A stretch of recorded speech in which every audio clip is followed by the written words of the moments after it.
1987 की बात है। राजस्थान के सीकर जिले में देवराला गांव की खबर आई।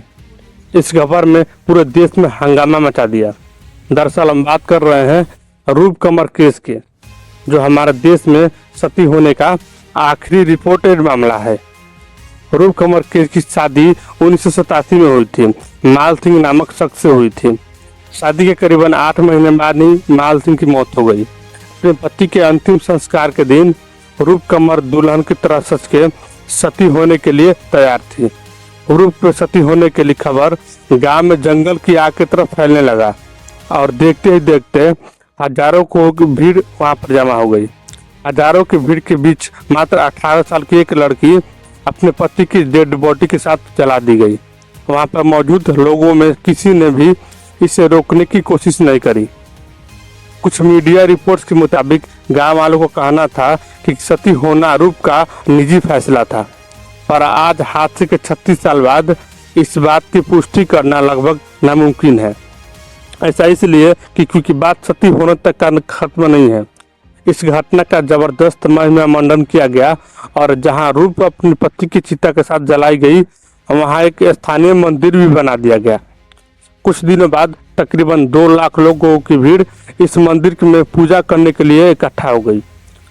धीरे धीरे सती की ये आग राजस्थान सरकार से होते हुए हाईकोर्ट तक पहुंच गई, मगर नतीजा कुछ खास नहीं निकला। तत्कालीन केंद्रीय गृह मंत्री पी चिदम्बरम ने इस घटना और राज्य सरकार की भारी आलोचना करी। आखिरकार मुख्यमंत्री हरदेव जोशी को अपने पद से इस्तीफा देना पड़ा। जब इस घटना के तह तक पहुंचने की कोशिश की जा रही थी, तब एक और चौंका देने वाली बात सामने आती है कि देवराला गांव में यह सती का पहला मामला नहीं था, बल्कि तीसरा मामला था।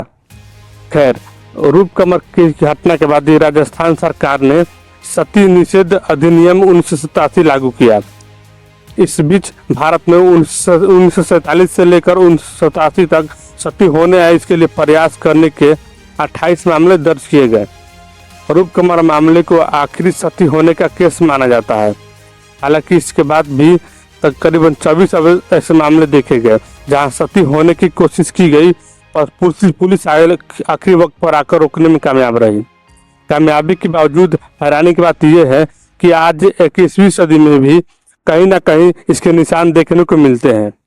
हालिया मामला मई 2023 में एक गुजरात की संगीता का है।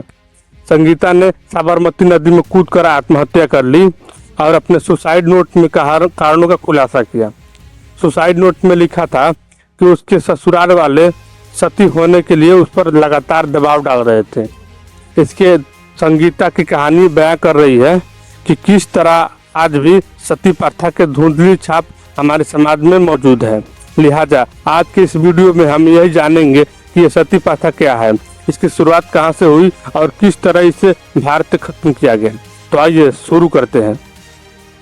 सती शब्द संस्कृत भाषा के सत्य शब्द से निकला है।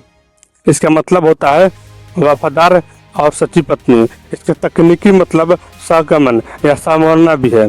अगर दुनिया की पहली सती होने की घटना के बारे में बात करें तो इसके लिए मानव लोक से भूलोक का सफर तय करना पड़ेगा। देवलोक से जुड़ी देवी उमा को सती कहा जाता है। देवी उमा भगवान शिव की पहली पत्नी थी। ऐसी मान्यता है कि सती प्रथा की शुरुआत भी यहीं से हुई थी।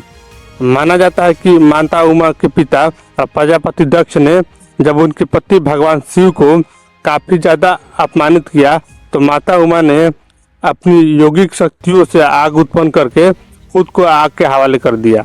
हालांकि काफी इतिहासकार इसे सती प्रथा की शुरुआत नहीं मानते हैं।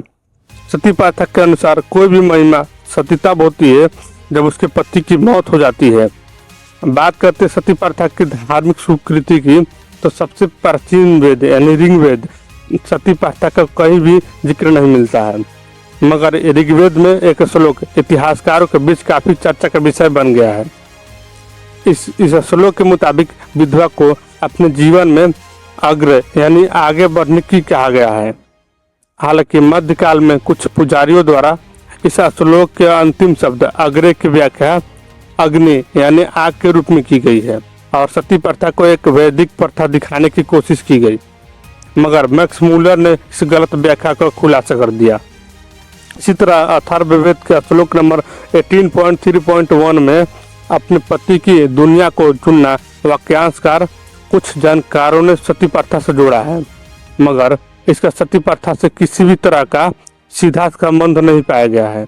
वेदों से आगे बढ़े तो हिंदू धर्म पर सबसे ज्यादा प्रभाव डालने वाले धार्मिक ग्रंथ मनुष्य स्मृति और याज्ञवल्क्य स्मृति में किसी में भी सती प्रथा का उल्लेख नहीं मिलता है। यहाँ तक कि इसका प्रमाण रामायण में भी देखने को नहीं मिलता है। इतिहासकार रामचंद्र शर्मा ने रामायण के बारे में कहा कि भगवान राम के वनवास के दौरान उनके पिता राजा दशरथ की मौत और युद्ध में रावण की मौत के बाद न तो भगवान राम की माता कौशल्या ने सती प्रथा को अपनाया और न ही रावण की पटरानी मंदोदरी ने अपनाया। हालांकि